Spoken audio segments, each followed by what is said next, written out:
Hi, everybody. I'm Melinda Gallant, and I want to welcome you to another Cape Conversations. Got a great show today. You know, Cape Cod went through a big storm about 2 weeks ago, and we've got one of the men of the hour here, the chief of the Sandwich Fire Department, and I can't wait to talk to him. So come along. Let's have another Cape Conversations.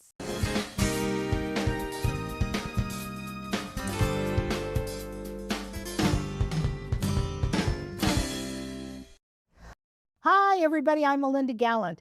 I have a great guest today, Chief Burke of the Sandwich Fire Department. I'm excited. I'm like a Muppet. I'm excited too. Thank you for having me. Yeah, well, we have a lot to talk about. We do. Holy smokes. You haven't had anything to do in the last 3 weeks, have you? It hasn't been too busy this winter. Holy cow. It's been such a light winter. It has. And I just heard on the news, don't shoot me dead, that there may be another nor'easter coming. Potentially, but we'll take it as rain. We're going to take it as a rain. I will take rain from this point forward. Yeah, me too. Because if we have to get somebody to shovel our driveway one more time. No, thank you. That's it. No, thank you. So I'm going to call you JJ because that's how I know you. Because you went to school with my daughter. That's right. Yes, you're good friends. So JJ, tell me about the storm. What happened? How busy were you? So it was very busy. And again, we knew it was coming. And I think for us, the planning process, we knew was going to be extended duration.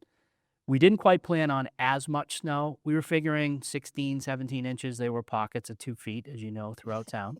Down neck. Down neck. And the winds. Yeah. When you have wet snow and winds, we were worried about the power outages, and that did come to fruition. But reminded me a lot of the 2013 Nemo storm. Yeah. And nobody knew it was going to hit us. And we learned a lot from that. I think that we were able to apply, and the 2015 winter was busy. Yeah. So all those lessons learned over the last couple of years, we were able to apply, I think, to this storm and have a reasonably well outcome overall. I'm satisfied. Well, were there many emergencies? So we did about 125 calls. Wow. So that's about 3 times our normal volume, to be expected with a storm like this. I will say people were fairly well prepared. Usually we get a lot of calls to evacuate or move people. People were fairly self-sufficient, at least for the first 24 to 36 hours. So I was pleased with that part. Knock on wood, we did not have any major fires. During the storm. Our medical calls were, on average, but a lot of trees down, wires down, things you had to go clear and make sure it's safe for the public. Sure. So there was a big controversy about plowing, which wasn't the town's fault because, first of all, the town only has so many resources. Correct. Yep. And we go along and we don't have any snow, we don't have any snow, we don't have any snow. And then all of a sudden, whammy. Yep. Right? This year we get whammed with it. Yep. So that said, a lot of people would call into the police department, which was totally wrong. And that was actually something that somebody who shall remain nameless, because he's pretty famous, put out there. Call the police department if you're having a problem with snow in your street, whatever, being plowed, which was the wrong thing. So what should people do if there is a big storm, an emergency, a town-wide emergency? What should they do? So if it's an actual emergency, call 911. Right. Okay. Regardless. Right. Okay. I think that's important.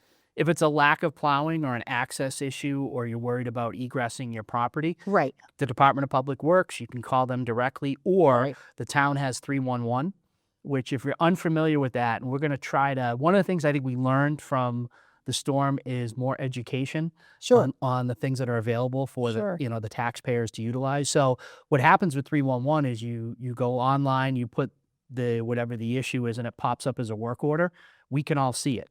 So everybody sees it. And I think that the common operating picture is so important, where we can look at a neighborhood and say, oh, there's an issue in this particular neighborhood with clearing of the snow.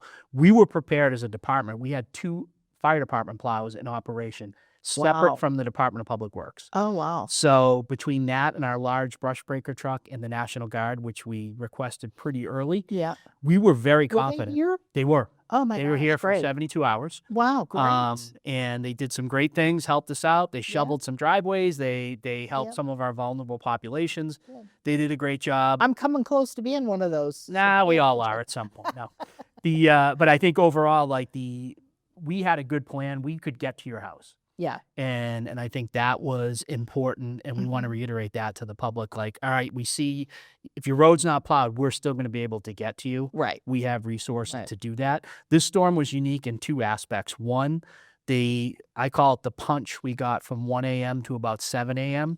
with 3-inch-an-hour snowfall rates. Even the larger And plows howling wind. can't keep up with that. Yeah. And we saw the wind combination with that if you live in Snake Pond, Yeah. Snake Pond Road in front of the pond, the giant drifts that occurred, which have Yeah. happened in previous storms. Right. So that was a definite challenge. When you have trees down that block roads, you can only plow up to where the obstruction is. Right. You can't move that tree because they're tangled in wires. Right. You gotta. Anything behind that, the snow's going to pile up, and Right. it's really a front end loader that's going to be able to open Right. it up at that point. Right. Right. So I think overall, though, I mean, again, I live in Town Neck, and so we have different issues than Snake Pond, Sure. for sure. Yep. You know, but we had power outage. We had trees down. Yep. I recently had to go down Cape and I was amazed along the highway, because I was mostly on the highway, and then I had to get off in Harwich. I was shocked at the trees down. It looked like a tornado had gone through. It was hurricane force winds down there, and the irony is they had 6 to 7 inches of snow. Is that right? Yeah, that's all they had. Oh my But with gosh. the wind and the wet snow consistency, they had so many more trees down. They had gustier, I think they had 80 to 90 mile an hour gusts down there. Wow. So that was significant. We had 60 to 65 mile an hour gusts, but we had 2 feet of snow. Yeah. And depending on where you are in town, it Right. snows heavier in certain. You could go 2 Right. miles and there's a And there- 6-inch difference. Right. I know. And know. Town Neck's one of those areas where it's a little lower Right. snowfall wise, but you get the more Right. strong winds coming Right. off the water. Right. So it's interesting to see the power outages in town were in pockets. Yeah. Town Neck, East Sandwich, and Yeah. we call Country Farm Estates, that Right. part of Forestdale. Yeah. But Canterbury, Lakewood Hills, They were fine. Quaker Hills did not lose power. Isn't that amazing? That part was interesting, and I think I Well, have some to people are they're underground, which correct.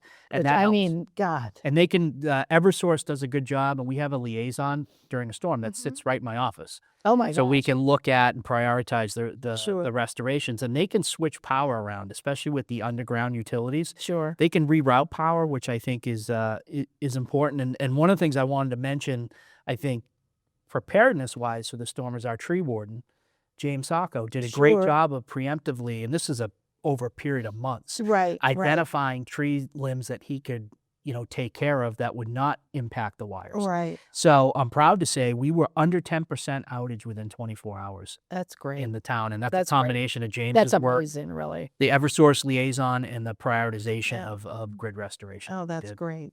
Well, you have a new communications director, right? The town does. The yes. town does. Yep.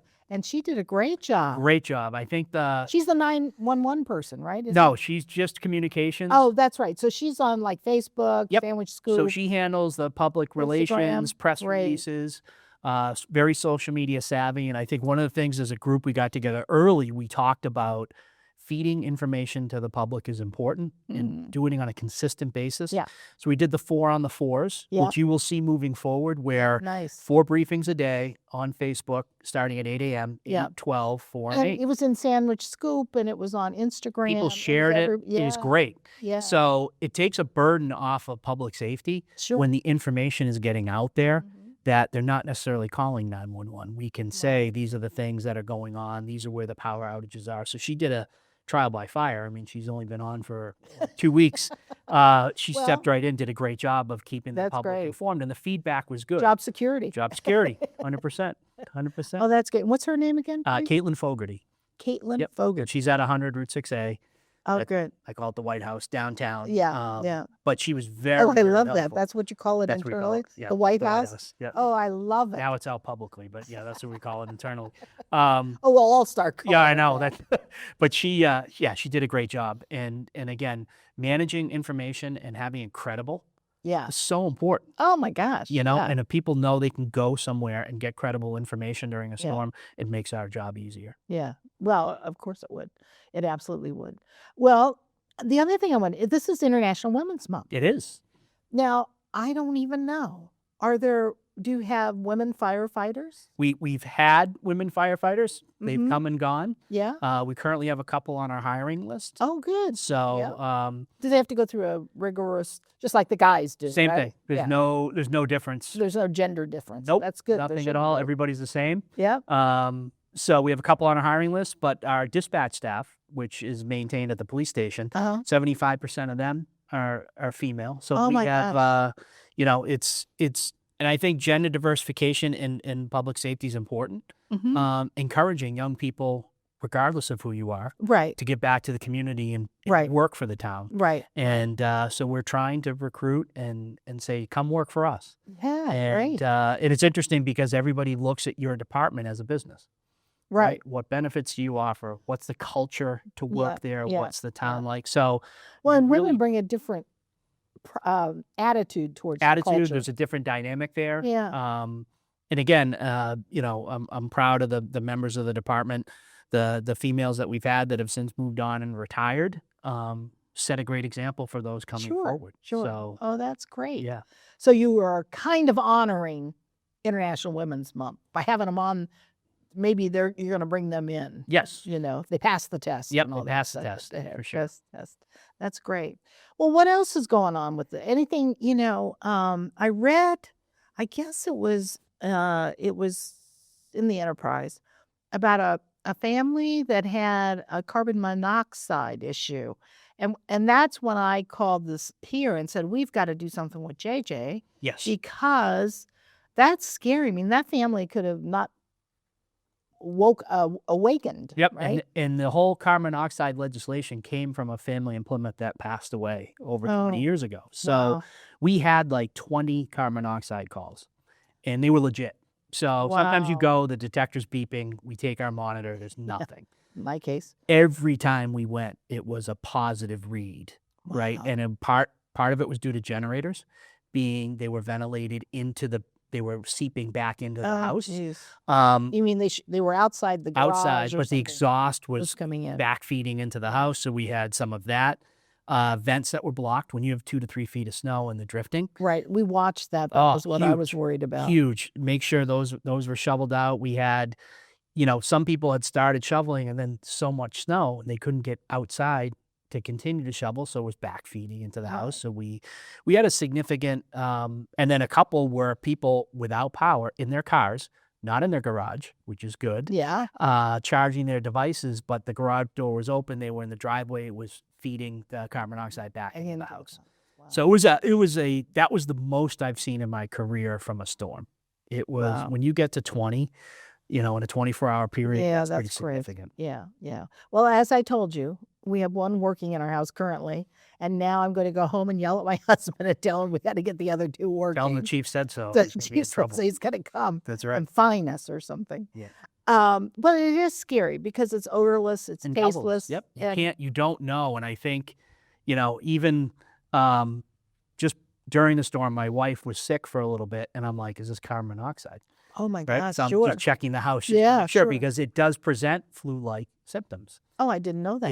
Is that's kind of the presence. Wow. The other thing I'll mention is if you have small pets, Mhm. birds, they will be the first impacted Well, by level birds of in carbon the monoxide. coal mine, canaries in the coal Canaries mine, in the right? coal mine. Yep. So even small dogs, cats will be impacted first and foremost if there's a significant level of carbon monoxide in the In that. property. Wow. So And you told me, which I did not realize because I thought it was a low gas. Mhm. It's a high gas. so it's lighter than air. So it will accumulate on your second floor if you have a 2-story home. Yeah. So if you can only have one CO detector, and Right. the regulations require one on every floor, Yeah. but put it on the highest level of your house. I gotcha. So even if you have a leak in your furnace, right, the levels are going to accumulate at the highest point of you'll still have levels in the basement, but your highest levels will accumulate on that upper floor I see. of your property. I see. Good to know. Yes. A lot of people don't know that. And what do you have coming up? So let's see. I just want to quickly mention Oh. chimneys. Oh while my we're on the gosh, subject, chimneys, okay, yes. because we had a couple chimney issues. Make sure your chimneys are checked, if not yearly, depending on how often you use it, Yeah. that they're inspected. Yep. Just want to make sure that if you're getting water into your chimney, then you want to take a look at that. But we want to make sure that people are getting their chimneys checked regularly and they're cleaned. We had a couple small issues with that during the storm. What we have coming up, couple big things in the next couple months.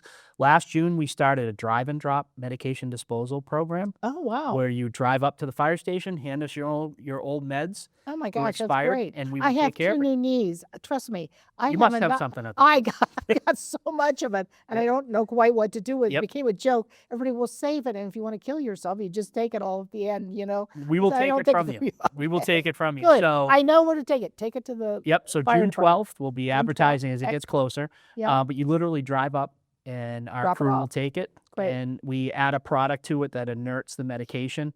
Great. So it can go into the regular waste stream, doesn't impact the water. Because really, we Right. don't want people flushing meds. Well, no, and you because don't it want to put impacts it the into water. the landfill either. Correct. Yep. So we want to do it the right way. So that's coming up June 12th, which we're excited about. We'll be doing some emergency messaging PSAs for hurricane season. So that'll be coming. We just got I know.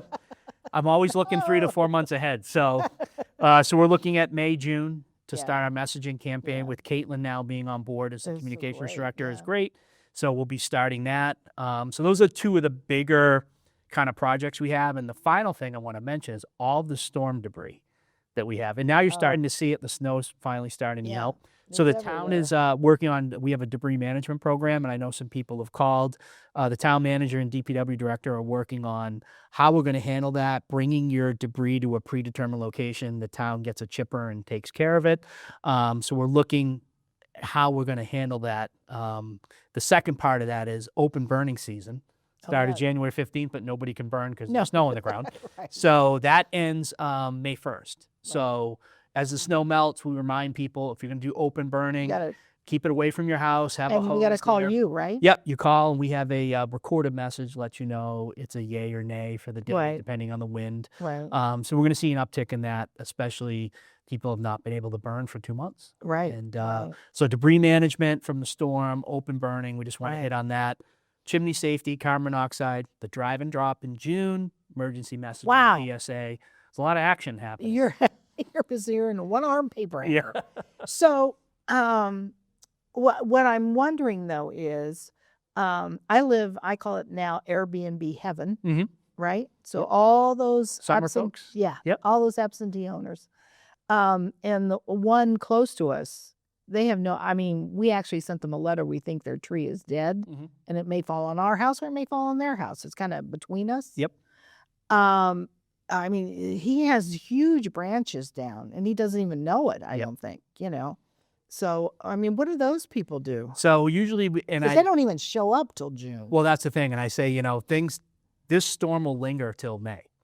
And cottages, people will go to their cottages and open it up and be like, oh, I've had a broken pipe here, if somebody hasn't called Right. on that. So Right. the debris management piece is going to be important, right? Right. So once we have that dialed in, exactly what we're going to do, Right. that'll be helpful for those people that are seasonal.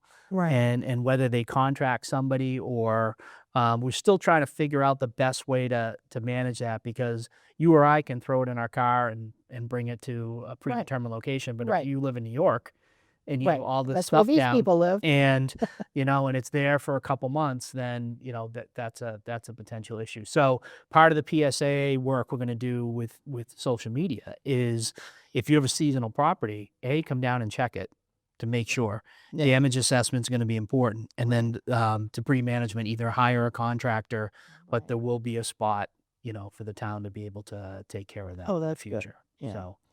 So But there's no reaching out to them preemptively, Yeah. So I because think there's no way to do that, I suppose. Yeah, they're really, I mean, depending on how bad it is, if it's Mhm. significant damage, then through the assessing records, the assessing department and health will Right. reach out and say, hey, you've got some significant damage to your Right. property. But I think reminding people that, you do need to clean it up.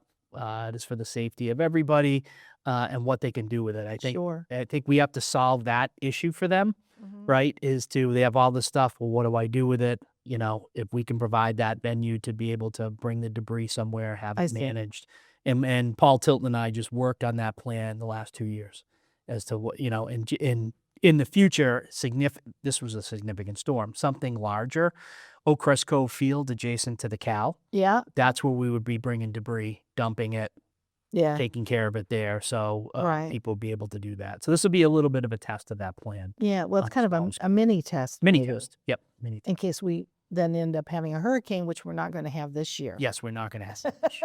It's going to go Please now. south of it. Yes. Stay Go south. anywhere, just not.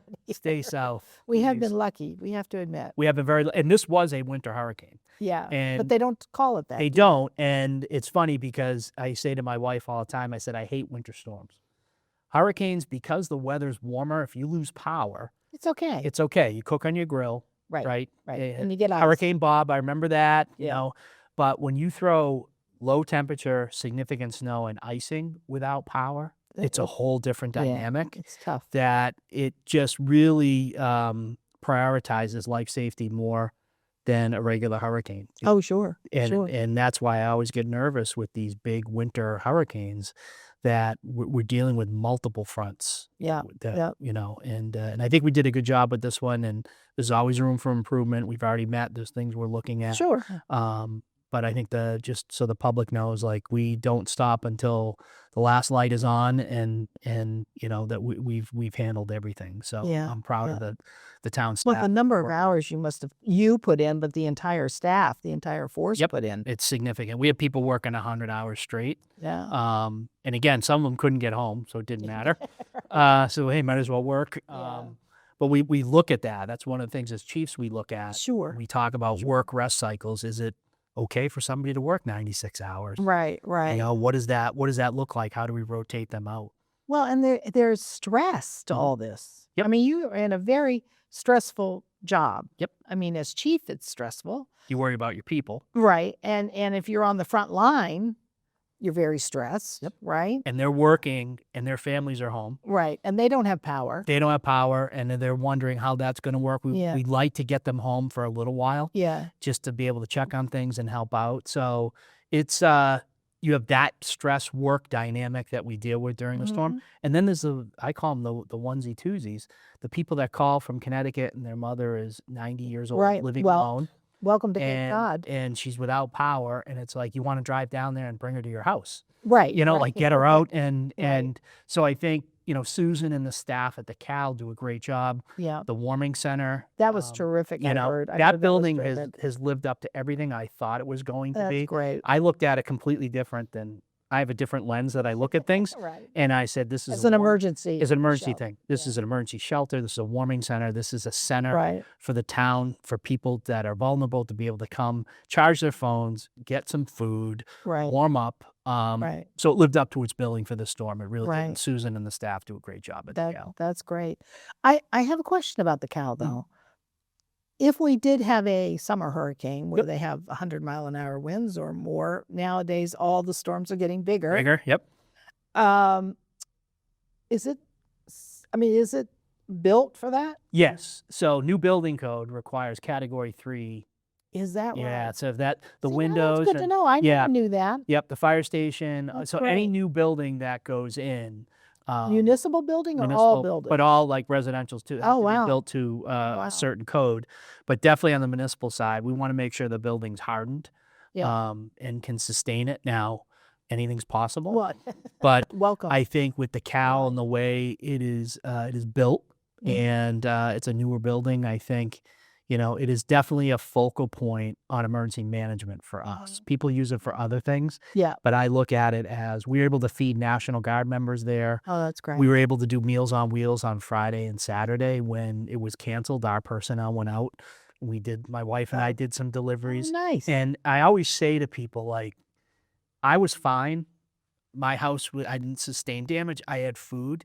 But when Right. you were living alone, You had power. I had power too. But you're living alone and you rely on Meals on Wheels. The sun is out on Friday, Saturday during that week. and Right. We're delivering meals, and this is the first meal they've gotten in 5 days. Right. Right. So the food insecurity piece is something that we looked at and said, you know what? We're going to keep extra firefighters on even once the storm was over to To help. Right. Just right? to do this. Just to deliver. Sure. World Kitchen did a great job. The Family Table Collaborative. I was so awesome. I was shocked. Yep. Because they go into war-torn areas. And they showed up here to little sandwich mess. 7,000 meals a day for the Cape they were producing. Wow. So they backstopped all of the Meals on Wheels. Wow. And people were, I mean, it's. So if you want to give to something, that might be a good thing to Huge. give to. The Chiefs Association, which I'm president of, we were just talking this morning, making a donation. Just because of what they did. You don't realize until you're out and about in storms, people's conditions. Right. Right. And if you look at it and say, if that was my mother, I would want somebody at least delivering a meal and checking on them. Right. And I think that's the thing that we learned from the storm is our vulnerable populations, which Susan does a great job of listing. Right. Preemptively reaching out to them, which they did. But then this the follow-up. We all go back to our lives 48 hours later. Yeah, that's true. And this carried on for 96 hours. Right. That's great. And I think that is a valuable lesson learned for all staff, right? Yeah. Even though the sun's out. Well, it's for all communities. All communities. You have people that I mean, you need should write the book. Yeah. You have people that need you. These programs are so important. Yep. Until you see it firsthand. Somebody who has not eaten in 3 days. Right. And it's like, this is their lifeline. We need to make sure it's prioritized and moving forward. We need to take care of our citizens and our residents here with that. Well, you grew up in this town. Yes. In Sandwich. And I've lived here 46 years as of August. To me, it's always thought of, Sandwich. It's well-to-do, right? Yep. It's retired people that have lots of money. Yep. But it isn't. It is not. It is not. People need to realize that as the population ages, and we're seeing that shift, right? Yeah. We're seeing that shift of 55 and older, and I'll be 55 in 2.5 years. I'm going to be part of that population. You're seeing that dynamic shift to the aging population, which with that comes these items where you can't sell your house. Right. Right? Where are you going to go? Well, we talk about that a lot. Right. Where are you going to go? And then you money. want to age in place. Right. Big term, aging in place. Yeah. And we want to keep people in their homes. Yeah. As long as we can. But with that comes heating a 3,600 square foot home for 2 people. Yeah. And that's the other thing. Property Big taxes, houses. all of those things. Right. It's not surprising Right. that we have Meals on Wheels. We have those types of services that are necessary. We see it. We see it during storms. We see it day in and day out. And again, that's the direction the town is going. It's not getting any younger. No, it's not. And And you need to be prepared for that. And you realize that. I do. My question to you is, does everybody else in the town realize that? I think slowly. I think those of us that grew up here whose parents are still here or that move away and their parents are still here and they'll call me and, hey, can you check on my dad, check on my mom? We see it. Yeah. But if you're I'll use the term transplant, you move. Yeah. If you haven't grown up here and understood the dynamic shift population that's occurred here from 1980 to, we moved here in 77 when everybody was at the wing school. Yeah. Everybody knew everybody. Yep. Sandwich Newcomers Club used to meet at the old, where Amari's is now. If you're not part of that history, then it's hard to actually see that transition. Sure. And again, well, it's just my opinion, but I think that's true. I think more people are now starting to see that. And I saw it front and center during the storm. And not that I didn't know it was there. Right. But it's good to be reminded Sure. that in your planning, you do Sure. have folks that you have to spend extra attention Sure. making sure they're getting the services they need. Well, and again, the town is changing. I live in an area that I've lived there a long time, and we remodeled our house, and we love our home.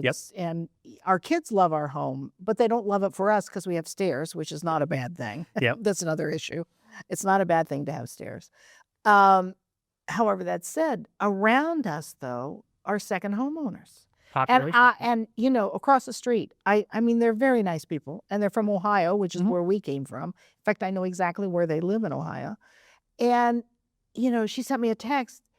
Is the power on? Is that, so I wrote her back, I said, yeah. And I took a picture of the house, which you couldn't even see the house. It was snowing so hard, from my upstairs bedroom to her house.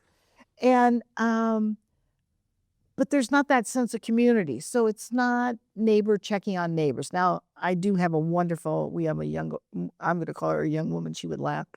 And you probably know her. lives next door, and she checked on us, Yep. you know, and I laughed. I said, Chris, trust me, all the kids have checked. We're good. Yeah, we're good. We're not going anywhere. Yep. So, and we actually didn't have power, but we have 2 gas fireplaces and gas stoves. So, yep. So that part, and we can put the stuff out in the snow for the refrigeration. for the refrigeration. So I think you bring up a good point about neighbor checking on neighbor.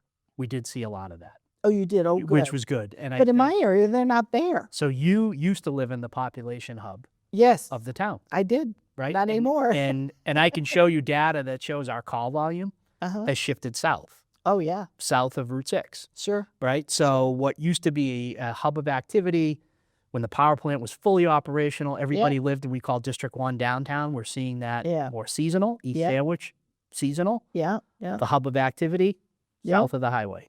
All those Amazing. neighborhoods. It's amazing to see the transition and Sure. transformation. Along with this storm came beach erosion. Yes. Incredible beach erosion. Significant beach erosion. Yeah. I have 2 new knees and I do weddings, now I'm not going to go. There's no way for me to get down on the beach unless I guess maybe I could walk around. You could walk around. Yeah, on the peninsula there. Yeah, I could do that. Or I could walk around by Treehouse. Treehouse Brewing. Yep. Yeah, there's a path that goes around. Yep. But I was shocked at that. I mean, I knew we would get some erosion. I did not think it would be that bad. Yeah, it was significant. Yeah. I think looking at it, you see some of the drop offs are 11 feet. I know. It's amazing. And I mean, it's a sheer cliff. sheer cliff. Yep. And again, the tourism season's coming, so that has to be rendered safe. And and we try, and Mother Nature has other plans.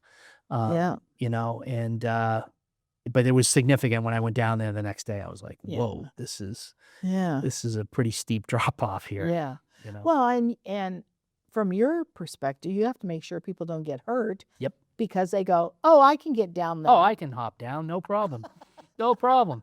Then trying to get them out of there Well, that's it. is a challenge too. Yeah. You don't have stairs or Right. or access. So I know DNR is doing a good job of trying to render that safe before the beach season comes up. But again, when we looked at the amount of erosion damage, Right. and same with Salt Marsh Road, some of the Oh, homes there. sure. None of the homes were condemned.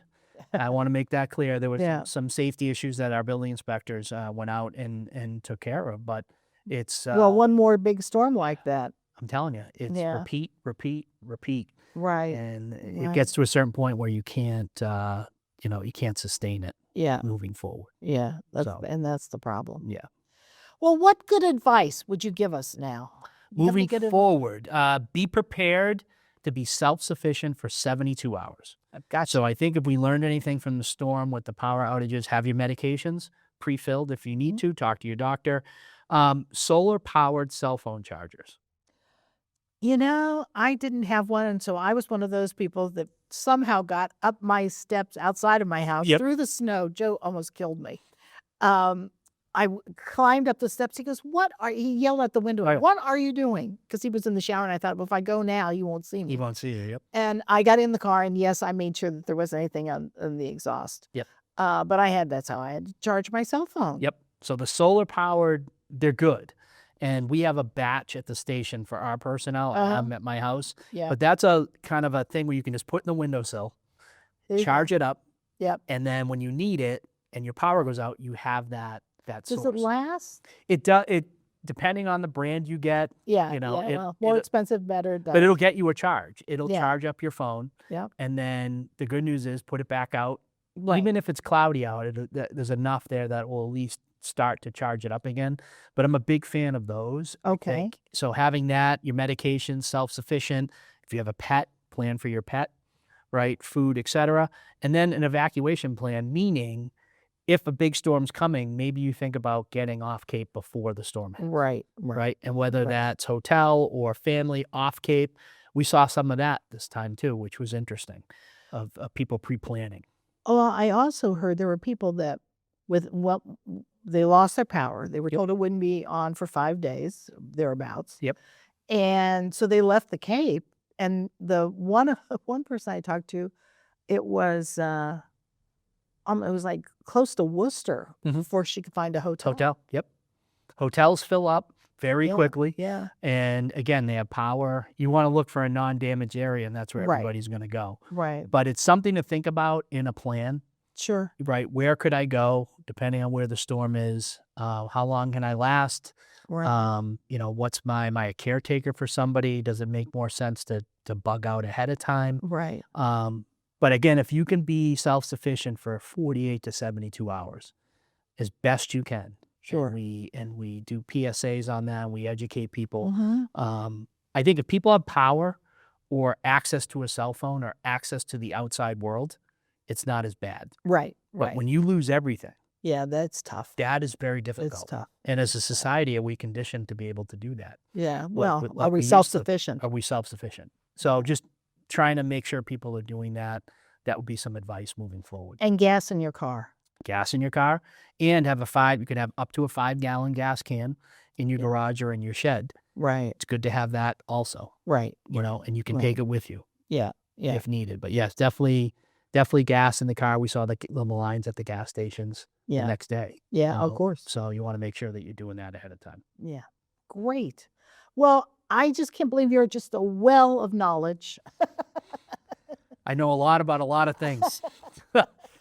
Well- that's years of experience and paying attention. Yep. Well, we thank you for your service and paying attention. And don't think about you're too young to think about taking time off. Oh, I'm thinking about it. Trust me. Trust me, is a whole nother phase of my life that I am looking at. But Yeah. you know, serving the community has been the highest honor you can have. Yeah. Well, you've know, done a good job. And people have given me opportunities when I was younger, Sure. and I try to pay that forward, and Sure. and I have not forgotten that, Yeah. and I'm eternally Yeah. grateful for those people that provided that support for me to move up into the position that I'm in now. Well, you've done a good job. This is just coming from a resident, a taxpayer. Taxpayer. A taxpayer. Yes. Oh, yes. We do pay our taxes. That's in right. town, That's right. for sure. So I do thank you for being here today. Thank you for having me. Chief J.J. Burke, that's what I call him, JJ, because I've known him since he was a kid. He grew up here in Sandwich. He's a wonderful fire chief. And wow, did he give us a lot of information? So I want to thank you for joining me today, and I'll see you next time on another Cape Conversations.